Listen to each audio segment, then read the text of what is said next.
রাসূল সাল্লাল্লাহু আলাইহি ওয়াসাল্লাম থুতু ফেললে সেই থুতু দিয়ে সুগন্ধ বের হতো। বিশ্বাস করছেন না? থুতু ফেললে মানুষ এটা গায়ে মাখা শুরু করতো।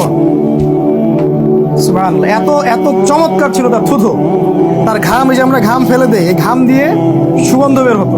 মানুষ এগুলো ওই যে পাত্রে সংরক্ষণ করতো, এর মধ্যে অন্য অন্য পদার্থ মিশিয়ে আতর ব্যবহার করতে হবে, ইউজ করতো। অজু করে যে পানিটা তিনি রেখে দিতেন, সেই পানি মানুষ কারাকারি করে নেয়ারও গায়ে মাখার চেষ্টা করত। ছোট্ট সাহাবী ছিলেন, সম্ভবত আনাস রাদিয়াল্লাহু আনহু সম্ভবত। তো উনার মুখে একদিন রাসূল সাল্লাল্লাহু আলাইহি ওয়াসাল্লাম কুলি করে দিয়েছিলেন। এটা একটা হাদিস আছে। মানে অজু করতে করতে তার সামনে পড়েছে, বাচ্চাদের সামনে আমরা মজা করি না অনেক সময়, তো তিনি কুলি করে দিয়েছেন তার মুখের মধ্যে। এই যে মানে আল বিদায়া ওয়ান নিহায়া এই কিতাবগুলোর মধ্যে এসেছে যে ওই সাহাবীর বয়স যখন অনেক বেশি হয়ে গেছে, 80-90 এরকম, তখনও তার চেহারাটা একদম নূরে চকচক করছিল। তা আমরা হাদিসের এইভাবে ব্যাখ্যা করা যাবে না। এখানে কি ওইখানে ব্যাখ্যা এইভাবে করা আছে যে তার মুখে দুর্গন্ধ ছিল বিধায় তিনি এটাকে মেসওয়াক করতে বলেছিলেন? এই মন গড়া ইন্টারপ্রিটেশন করতে গিয়ে সমাজের মধ্যে বিভক্তি সৃষ্টি হচ্ছে। খুব খেয়াল রাখ, যেটা যে হালাতে আছে ওই হালাতে ছেড়ে দেন আপনি। সুবহানাল্লাহ। আমরা একটা মূলনীতি এটাও শিখে রাখেন, এটা আকিদা জেনে রাখেন যে কোরআন এবং হাদিসের এমন কোনো বুঝ আমরা নিব না, বা এমন কোনো ব্যাখ্যাও করব না যেটা সাহাবীরা করেন নাই, তাবেঈনা করেন নাই। নিজের মতো করে আমরা কোনো ব্যাখ্যা করব না। আমরা ইস্তেহাদ করতে পারি। যেমন বিকাশ রকেট হাবিজাবি সাহাবীদের যুগে ছিল, তাহলে ওইখানে কি আপনি সমাধান পাবেন? এখনকার মুস্তাহিদ ইমামগণ বা আলেমগণ এটা সমাধান দিবেন, এই তো বিষয়। কিন্তু তাদের মূলনীতি মেনেই সমাধান দিবেন। তো এই বুঝের বাইরে নতুন করে কোরআন হাদিসের বুঝ বুঝতে গেলেই সমস্যা আছে। যেমন এই যে জুমার কয় আযান হতো উসমান রাদিয়াল্লাহু আনহুর সময়, বলেন? দুটো হতো। তো একজনকে দেখলাম বলছে যে উসমান রাদিয়াল্লাহু আনহু কি বেদাত করেছেন তাহলে আপনার মতে? তিনি বলছেন হ্যাঁ বেদাত করেছেন। তাহলে সাহাবীর চেয়ে কি আমি সুন্নত বেদাত বেশি বুঝি? এরকম ব্যাখ্যা দেওয়া যাবে। ওই যে আপনাদের দাড়ির একটা মাসালা আছে না, যে এক মুষ্টি আব্দুল্লাহ বিন ওমর রাদিয়াল্লাহু আনহু দাড়ি হজের মৌসুমে কি করেছেন? তিনি এক মুষ্টি রেখে বাকিটা সাইজ করেছেন, কর্তন করেছেন। একজনকে দেখলাম প্রশ্ন করা হচ্ছে যে তাহলে কি আব্দুল্লাহ বিন ওমর তিনিও নাজায়েজ কাজ করেছেন? ওমর রাদিয়াল্লাহু আনহুর ছেলে, যিনি বরেণ্য সাহাবী, তো বলছে হ্যাঁ তার ইস্তেহারটা ঠিক হয়নি, ভুল। এত বড় কথা বলে স্পর্ধা করাটাই তো একটা কুফরির পর্যায়ে চলে যায়। যে আমরা কি সাহাবীদের চাইতে বেশি বুঝবো কোরআন সুন্নাহ? অর্থাৎ সাহাবীদের এটাই সাহাবীদের মানহাজ, আর এটাকে ফলো করেই ইমামগণ তাদের মাযহাব প্রতিষ্ঠা করেছেন। আমার কথা কি বুঝতে পারছেন? আচ্ছা, অতএব এই ক্লাসিক্যাল ট্র্যাকে থাকলে কোনো সমস্যা নেই। এখন আমরা রাসূল সাল্লাল্লাহু আলাইহি ওয়াসাল্লাম সম্পর্কে এই ধারণাগুলো পরিষ্কার রাখবো। আর কি আকীদা রাখবো? তিনি আমাদের জন্য সুপারিশ করবেন কি না? তিনি আমাদের জন্য সুপারিশ উম্মতের কবিরা গুনাহগার ব্যক্তিদের জন্য আল্লাহ রাসূল সুপারিশ করবেন, এটা মাথায় রাখবেন। তবে বেদাতীদেরকে তিনি তাড়িয়ে দিবেন, বেদাতীদেরকে তাড়িয়ে দিবেন। এটা সহিহ বুখারী হাদিসে আসছে, সুহকান লিমান গায়রা বা'দি। আরো আমরা স্পষ্ট আকীদা রাখবো নবী সাল্লাল্লাহু আলাইহি ওয়াসাল্লাম সম্পর্কে, তিনি সশরীরে ইসরা মিরাজে গিয়েছেন, ঘুমে নয়, স্বপ্নযোগে নয়। কিভাবে গিয়েছেন? সশরীরে তিনি ইসরা মিরাজে গিয়েছেন এবং আল্লাহ পাক তাকে হাউজে কাউসার দান করেছেন। কি দান করেছেন? ওই হাউস থেকে ইনশাআল্লাহ তিনি আমাদেরকে পানি পান করাবেন। এগুলো আমরা আকীদা স্পষ্ট রাখবো এবং কবরেও নবী সাল্লাল্লাহু আলাইহি ওয়াসাল্লামকে দেখানো হবে ইনশাআল্লাহ। আচ্ছা, ওয়া রাসূলিহি, তারপরে বাকি রাসূলদের সম্পর্কে আমাদের আকীদা কি থাকবে? তারা সবাই কি ছিলেন? আল্লাহ পাকের মনোনীত বান্দা ছিলেন, রাসূল ছিলেন।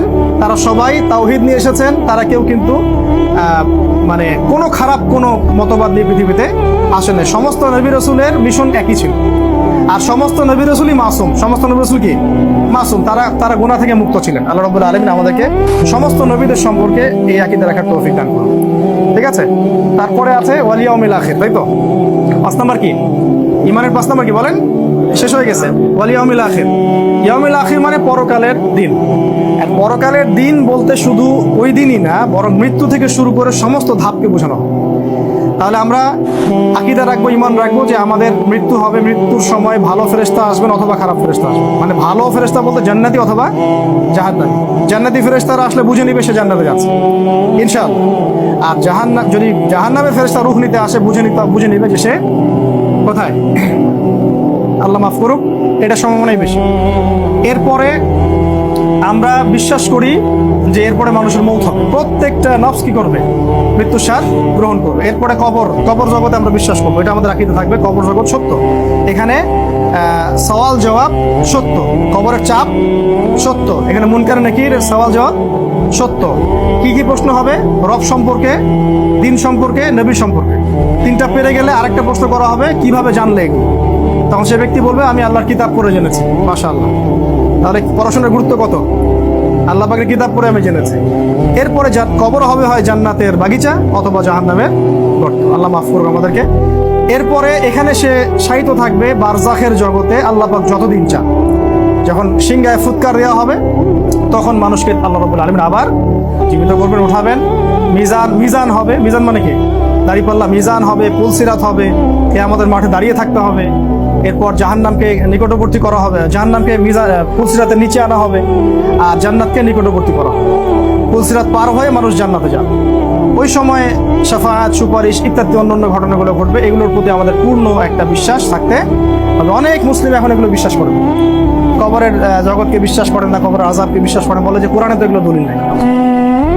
এই বিষয়গুলো আল্লাহ পাক আমাদের, এই ভ্রান্তিগুলো থেকে আল্লাহ পাক আমাদেরকে হেফাজত করুন। আর সবশেষ পয়েন্টটা হচ্ছে, পিলার হলো তাকদীর বা ভাগ্যে বিশ্বাস করা। তাকদীর আল্লাহ পাক লিখেছেন কিনা? কে লিখেছেন তাকদীর? আল্লাহ রাব্বুল আলামিন তাকদীর লিখেছেন, এবং তাকদীরের কিছু বিষয় পরিবর্তন করা যাবে না।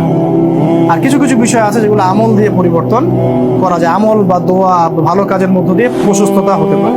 যেমন কোনো মানুষ যদি খুব বেশি পাপ কাজ করতে থাকে তার রিজিক সংকুচিত হয়, আর যখন মানুষ পুণ্যের কাজ বেশি বেশি করতে থাকে রিজিক আল্লাহ বাড়িয়ে দেন। মানে এটা অনেকটা এমন যে আপনার এতটুকুই, আপনি যদি ওভারটাইম করেন তাহলে বাড়াই দিব, ঠিক আছে? তো এই তাকদীরের উপর বিশ্বাস না রাখলে আমরা কেউ মুমিন থাকবো না। মনে রাখবেন, তাকদীরে বিশ্বাস এই বিষয়টাকে কেন্দ্র করে দুইটা দল হয়ে গেছে। একটা হলো কাদারিয়া, একটা হলো জাবারিয়া।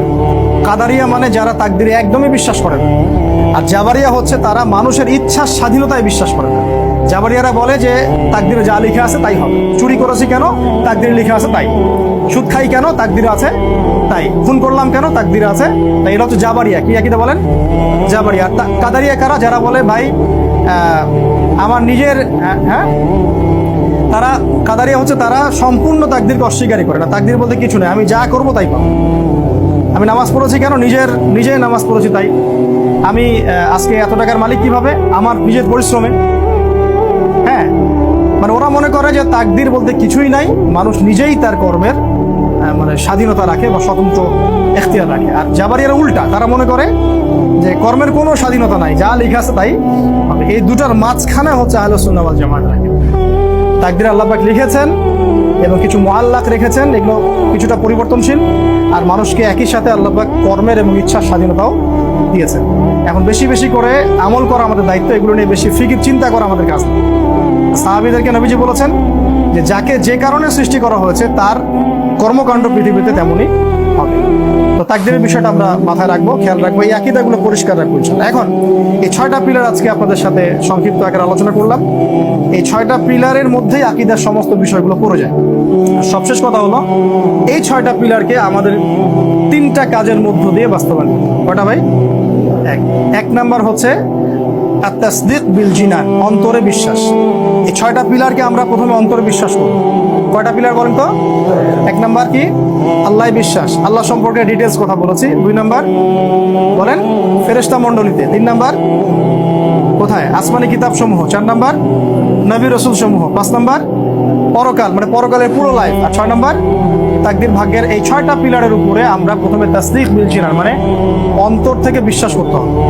2 নাম্বার হচ্ছে ওয়াল ইকরার, আল ইকরার বিল লিসান মানে জিহ্বা দিয়ে স্বীকৃতি প্রদান করা। যেমন আমরা বলি না আমানতু বিল্লাহি ওয়া মালাইকাতিহি ওয়া কুতুবিহি ওয়া রুসুলিহি ওয়াল ইয়াউমিল আখির ওয়াল কদরি খায়রিহি ওয়া শাররিহি। আমরা বলি ঈমানে মুফাসসাল বলি না, এইটাই সেটা, এটাই আকীদার বিষয়। আর একটা হলো 3 নাম্বার ওয়াল আমালু বিল আরকান মানে কাজেও এটাকে বাস্তবায়ন করতে হবে। খালি আল্লাহ বিশ্বাস করি, আল্লাহর হুকুম মানি না চলবে? খালি ফেরেশতা বিশ্বাস করি কিন্তু প্রকাশ্য অপ্রকাশ্য সব জায়গায় গুনাহ করি, ভয় নাই যে লিখতেছে, হবে? তারপর আমরা যদি বলি নবীকে আমরা বিশ্বাস করি কিন্তু নবীর সুন্নতের উপর আমল নাই, হবে? পরকালে বিশ্বাস করি কিন্তু পরকালের প্রিপারেশন নাই, হবে? তাকদীরে বিশ্বাস করি কিন্তু তাকদীরের ভালো করার জন্য আল্লাহর কাছে মেহনত করি না, দোয়া করি না, হবে? তো এই জিনিসগুলো, কোরআনে বিশ্বাস করি, কোরআন তেলাওয়াত করি না। তো এখানে খুব ইম্পর্টেন্ট একটা জিনিস হলো ওয়াল আমালু বিল আরকান মানে কাজে এটাকে কি করা? বাস্তবায়ন করা। এখন এখান থেকে জাস্ট একটা কথা বলে শেষ করছি। এখন এই জিনিসটাকে কেন্দ্র করে আবার তিনটা দল হয়ে গেছে। কয়টা বলেন তো? মূলত এক নাম্বার হলো আমরা বলি মুরজিয়া। কি বলি ভাই? ওরা বলে, একটু শোনেন ভালো করে বোঝেন, ওরা বলে যে মুখে স্বীকৃতি দিলে আর মনে বিশ্বাস করলেই যথেষ্ট, কাজের কোনো প্রয়োজন নাই। এই আকীদার নাম কি বলেন? মুরজিয়া। মুরজিয়া মানে হলো শৈথিল্যতাবাদী। কি বাদী? বাংলাদেশের বেশিরভাগ মানুষ এখন কোন আকীদার বলেন দেখি? বুঝতে পারছেন? এই সেকুলাররা কোন আকীদার বলেন তো? এরা মনে করে লা ইলাহা ইল্লাল্লাহ পড়েছি তো, মুহাম্মদুর রাসূলুল্লাহ সাক্ষ্য দিয়েছি তো। তারা মনে করে যে ইমানের স্বীকৃতি দিয়েছি, মনে বিশ্বাস করি, বাস আমি জান্নাতে যাব, আমলের আমার কোনো প্রয়োজন নাই। নামাজও না পড়েও সভাপতি হয়ে বসে থাকবে, তাই না? সুদ খাবে তাও বলবে যে আমি এখানে আছি। ওরা আমলকে ইমানের অংশ মনে করে না। ওরা মনে করে না যে ইমান বাড়ে এবং কমে। ওরা ইমান বাড়ে কমের এই মতবাদে বিশ্বাসী না, অথচ ইমান বাড়ে এবং কমে। আহলুস সুন্নাহ ওয়াল জামার আকীদা হলো ইমান বাড়ে এবং কমে। আল ঈমান ইয়াজিদু ফিত তাআ, আনুগত্যে ইমান বৃদ্ধি পায়। ওয়াল ইয়ানকুসু ফিল মাসিয়া, অবাধ্যতা ইমান কমে যায়। এটা আহলুস সুন্নাহ ওয়াল জামার আকীদা। ওরা বিশ্বাস করে ইমান বাড়েও না কমেও না। ওরা মনে করে লা ইলাহা ইল্লাল্লাহ বলেছি মানে আমার ইমান আর আবু বকর সিদ্দিকের ইমান সমান। নাউযুবিল্লাহ। হবে? তারা মনে করে যে মনে বিশ্বাস করলে, মুখে স্বীকৃতি দিলেই যথেষ্ট, কাজের কোনো প্রয়োজন নাই। এটাকে আকীদার নাম কি বললাম বলেন? মুরজিয়া। ইরজিয়া শব্দ থেকে মুরজিয়া, এটা হলো শৈথিল্যতাবাদী। তাহলে এখন বলেন আমাদের সমাজের বেশিরভাগ মানুষ কোন আকীদা? আমলের গুরুত্ব দেয়? বেশিরভাগই দেয় না। আরেকটা আকীদা হচ্ছে সম্পূর্ণ বিপরীত। এই যে অনলাইনে একটা শব্দ শোনেন, এটা এই পয়েন্টটা দিয়ে কথা বলে শেষ করছি। অনলাইনে একটা শব্দ খুব শোনেন ইদানিং, স্পেশালি কিছু মাতখালীদের কাছে আর মানে সালাফি আর মাতখালী এক না। কিন্তু আমি একটা কথা বারবার বলি যে প্রকৃত সালাফি এবং কথিত সালাফি এক নয়। প্রকৃত আহলুল হাদিস, কথিত আহলুল হাদিস এক নয়। হ্যাঁ, আবার প্রকৃত মাযহাবী এবং কথিত মাযহাবী কিন্তু এক নয়। ঠিক আছে? তো এখানে অনেক আইডেন্টিফিকেশনের ব্যাপার আছে। একটা শব্দ খুব শুনে যে খারেজি, খারেজি শুনেছেন শব্দটা? আচ্ছা, তাদের আকীদাটা কি?